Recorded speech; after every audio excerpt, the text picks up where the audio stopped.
lagi bersama aku Claudi. Di mana lagi kalau bukan di On Trending, obrolan yang lagi trend dan happening. Viewers, tentunya hari ini Claudi akan memberikan informasi terupdate untuk viewers di rumah nih.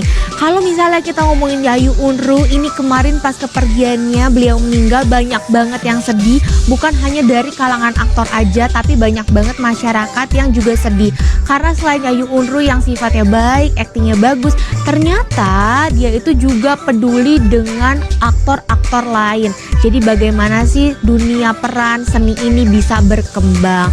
Viewers, kalau misalnya kita ngomongin seni, itu bener-bener kalau misalnya udah ditekunin akan di darah dagingnya tuh bakal kayak berasa banget, kayak sesuatu yang dia keluarkan pasti akan menjadi sesuatu yang berharga dan diminati. Contohnya aktor besar seperti Tora Sudiro aja bilang kalau misalnya dia ini banyak belajar dari mendiang Yayu Unru.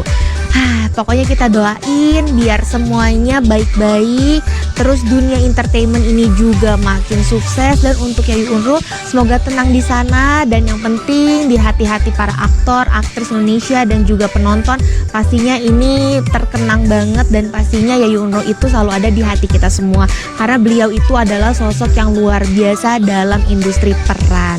Bukan hanya Tora Sudiro aja, ini juga ada beberapa artis yang mereka itu mengungkapkan bahwa Yayu Unru itu sosok yang luar biasa. Kira-kira siapa saja?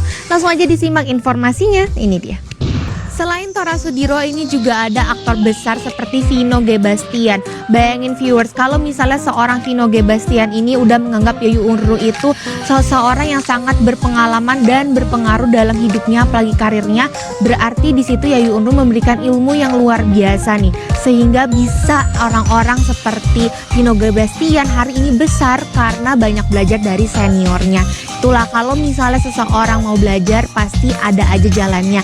Dan kalau misalnya punya senior, banyak tanya, banyak belajar untuk menjadi lebih baik. Selain itu juga ada Chico Jericho nih. Kalau misalnya kata Chico Jericho juga banyak belajar dari Yayu Unru. Kalau misalnya emang dilihat Yayu Unru ini kan emang bisa mengajar ya. Kadang gak semua orang nih ya, semua aktor-aktor besar itu bisa ngajarin orang lain. Tapi hanya aktor-aktor yang mereka ini punya talent atau keahlian khusus yang bisa mengajarkan orang lain. Dan mereka ini yang diajarkan menjadi sosok-sosok dan bintang-bintang besar di kemudian hari. Pokoknya sukses terus buat kalian semua yang masih belajar sampai saat ini. Karena kalau kita ngomongin belajar, itu nggak ada berhentinya. Terus belajar untuk menjadi lebih baik. Semangat semuanya. Selanjutnya Claudi mau kasih informasi yang lagi viral. Kira-kira ada apa sih? Langsung aja disimak informasinya. Ini dia. Pernikahan yang diselenggarakan di tengah-tengah rel kereta. Ini sebenarnya rada aneh dan juga berbahaya. Kalau Claudi diundang sih nggak mau datang ya. Takutnya mau datang ke kondangan malah nanti metong. Bayangin aja ya viewers, itu bener-bener di tengah-tengah rel kereta. Ini rel kereta di tengah-tengah. Itu kan sesuatu yang sebenarnya berbahaya. Kalau misalnya biasanya itu paling di pinggirannya, ini di tengah-tengah. Sampai kayak orang-orang ini menuai banyak namanya kontroversi. Karena banyak banget yang komen kayak, ini nggak bahaya ya, pasti tentunya bahaya ya. Kalau misalnya mau nikah ya mbok di depan rumah aja, bikin tenda, jangan di tengah-tengah kayak gitu. Takutnya nih kalau misalnya ada apa-apa nanti pernikahannya berujung sesuatu yang mengenaskan dan menyedihkan. Jangan ditiru ya. Selanjutnya ini juga kita ngomongin kurir paket. Kurir paket ini biasanya emang mereka punya paket yang berbeda-beda, dan tentunya banyak banget yang dia kasih delivery ya, banyak banget yang dia kirim paketnya. Salah satunya ini ada keranda. Waduh, kalau misalnya kirim keranda tuh rada takut ya. Kalau misalnya kurir kirim keranda itu kan harus ekstra hati-hati ya, ukurannya lumayan besar. Apalagi ini itu berkaitan dengan kematian, dak dikduk der nggak sih? Jadi kurir ini akhirnya bisa mengantarkan paket keranda itu sampai ke pembelinya. Emang sekarang semuanya serba online ya, sampai binatang pun bisa pakai online, pakai kurir. Emang kurir itu luar biasa. Bahkan kadang ada juga kurir yang harus melewati badai, menerjang perjalanan yang luar biasa. Selanjutnya viewers, ini ada kucing Oyen. Kalau misalnya kucing Oyen biasanya ini lucu, ini ada kucing Oyen nakal sampai harus dijemput sama damkar.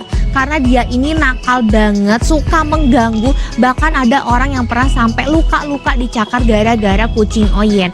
Tapi kucing Oyen ini pas dijemput sama damkar, dia tuh kayak tidak bersalah dan juga nggak punya salah dan lemah, nggak berdaya gitu ya. Jago acting ya, kayak nggak usah ya.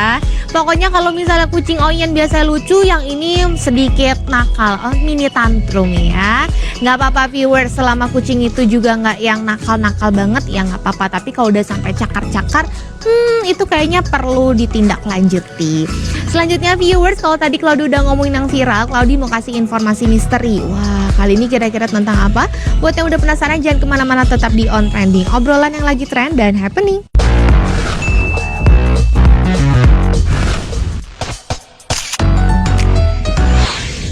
Kembali lagi di On Trending, obrolan yang lagi trend dan happening. Kali ini informasi misterinya itu datang dari gedung 50 Berkeley Square yang katanya ini serem banget dan misterius. Kira-kira seperti apa informasinya? Langsung aja disimak informasinya, ini dia. Viewers, jadi awal mulanya ada seorang anak kecil yang dia itu terjun dari atas karena dia itu tersiksa oleh pamannya. Jadi pamannya ini menyiksa dia. Dari situlah misterinya itu muncul. Katanya kalau misalnya ke sana nanti akan diganggu, bahkan banyak yang meninggal nih. Tapi sebenarnya kalau kita udah ngomongin misteri, ini itu harus dibuktikan fakta atau enggaknya. Jadi katanya dulu ada seorang pria yang dia bilang enggak lah itu cuma mitos doang. Akhirnya dia menginaplah di sana.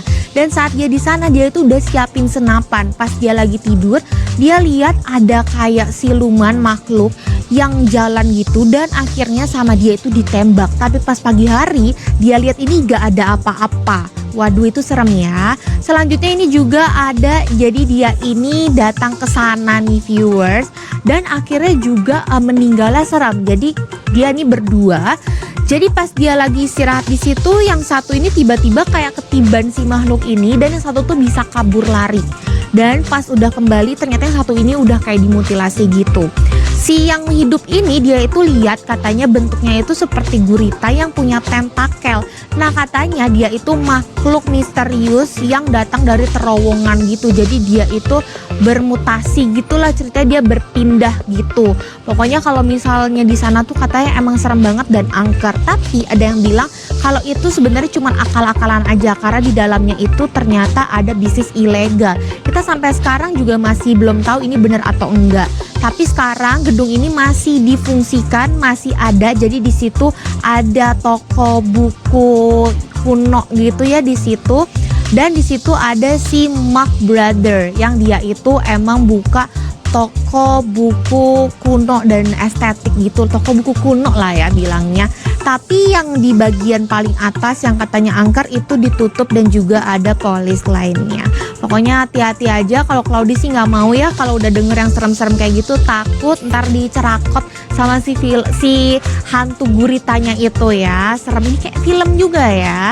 Pokoknya kalau misalnya udah tahu yang serem-serem jangan mau nggak apa-apa biar ada adrenalin aku tantangin, jangan, takutnya terjadi hal-hal yang tidak diinginkan. Stay safe semuanya ya. Dan gak berasa informasi yang barusan menjadi penutup perjumpaan kita hari ini. Jangan lupa untuk selalu saksikan On Trending, obrolan yang lagi trend dan happening only on Celebrities TV. Aku Claudia pamit, bye-bye.